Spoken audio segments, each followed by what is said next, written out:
am Lu Hongyan. I graduated from Peking University School and Hospital of Stomatology, and now work in the Zhejiang University. I will introduce the paper published in iMeta titled The Sampling Strategy of Oral Microbiome. This work was completed by Zhou Peihui, Zhang Yifei, Zheng Qian, Chen Jibing, and Feng Chen. The oral cavity is home to a broad variety of bacteria, making it the second largest microorganisms in the human body, behind the gut. Oral microbiome is deeply involved in oral health, even systemic health, and it attracts substantial attention. Therefore, reliable, feasible, and practical sampling strategy for the oral microbiome is highly required.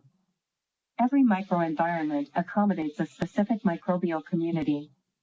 The habitats of microorganisms in oral cavity primarily include saliva, supragingival area, subgingival/submucosal area, infected root canals, and mucosal surface.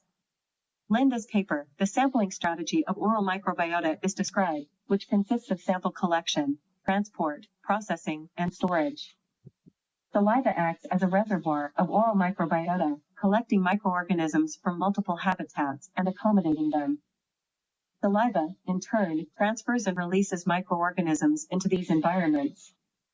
Saliva is a non-invasive and easily accessible biofluid that permits the investigation of oral microbiome. Salivary flow is classified into two types, unstimulated saliva and stimulated saliva. Ask the volunteer to allow saliva to flow naturally into the sterile container, or suction off saliva with a syringe or absorbent materials. Stimulated saliva could be obtained by masticatory stimulation or gustatory stimulation. Next, I would like to introduce the sampling of supragingival dental plaque. The buildup of biofilm and the accumulation of acidogenic microorganisms are widely acknowledged as the etiology of caries. The sampling procedure is carried out on the dental chair with sterile equipment. Ask the volunteer to open his or her mouth and isolate the sampling site from saliva with sterile cotton rolls or rubber dam before sampling.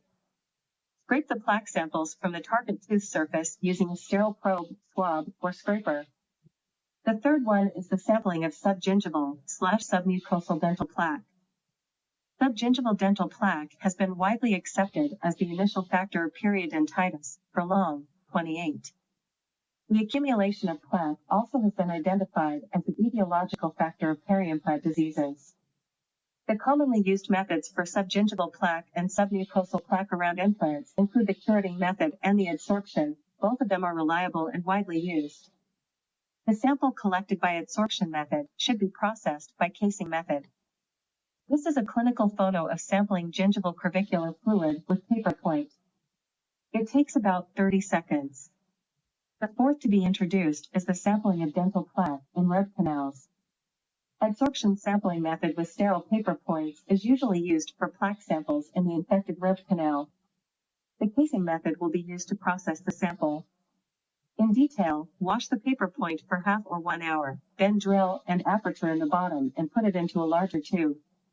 The microorganism on the mucosa is closely related to mucosal health and diseases.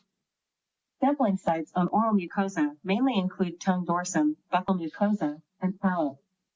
The plaque on mucosa could be collected with sterile cotton swab, brush, or batten. Sampling procedure could be conducted by dentist, dental hygienist, or trained researchers. The most important thing for sample collection is to avoid injuring volunteers. Gingiva is especially vulnerable to be hurt during the collection of subgingival/submucosal dental plaque. Another important thing is to avoid potential contamination of nearby microbial ecosystem. Collecting subgingival/submucosal dental plaque is very easy to be polluted by supragingival dental plaque because of the confined approach. Saliva is also very easy to be polluted by plaque from the mucosal surface.